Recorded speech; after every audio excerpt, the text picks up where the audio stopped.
a Blue Origin rocket could take tourists to space by April 2019. Bob Smith, the CEO of the space outfit founded by Amazon, AMZN, Tech30, mastermind Jeff Bezos, mentioned the new timeline during the first meeting of the newly revamped National Space Council on Thursday. That's a later date than Blue Origin had touted in the past.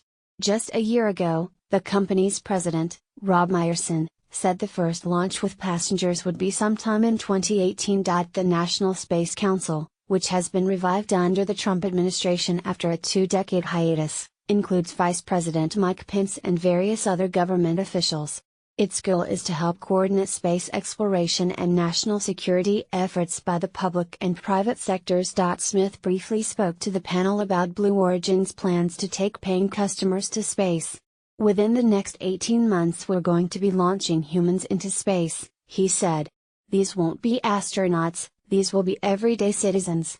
A 2019 launch, it would put Blue Origin's first space tourism trip slightly behind its competitor SpaceX, which is headed by Tesla, CEO Elon Musk. SpaceX plans to take 2 tourists on a trip around the moon sometime in the last quarter of 2018.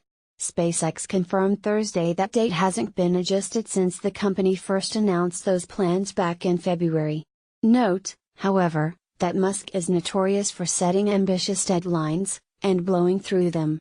In the grand scheme of things, SpaceX and Blue Origin have very different strategies for space tourism. For Blue Origin, sending paying customers to space is the bedrock of its early business strategy. The company wants to conduct frequent launches to the edge of Earth's atmosphere, where passengers can briefly experience weightlessness and marvel at the view.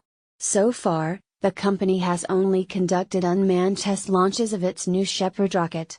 The goal is to make it relatively cheap for an average Joe to enjoy spaceflight, though Blue Origin hasn't yet indicated exactly how much tickets will cost. The revenue it makes from ticket sales is supposed to help fund the company's future endeavors, such as launching satellites into space. SpaceX is in some sense doing the opposite.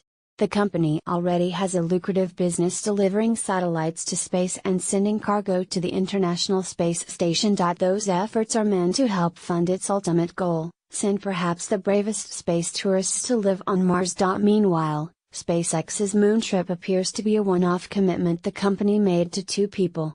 SpaceX has not revealed how much it's charging the passengers, though it's undoubtedly a significant sum, likely many millions. Blue Origin does have plans to build a much more powerful rocket, called New Glenn, that's capable of competing with SpaceX for satellite launch contracts. Smith, the Blue Origin CEO, said Thursday that the factory where New Glenn will be manufactured will likely be completed by the end of the year. But even after it's built, the company will have to complete the long, tedious process of certifying the rocket to fly. Bezos has said the first launch of that rocket will be in 2020.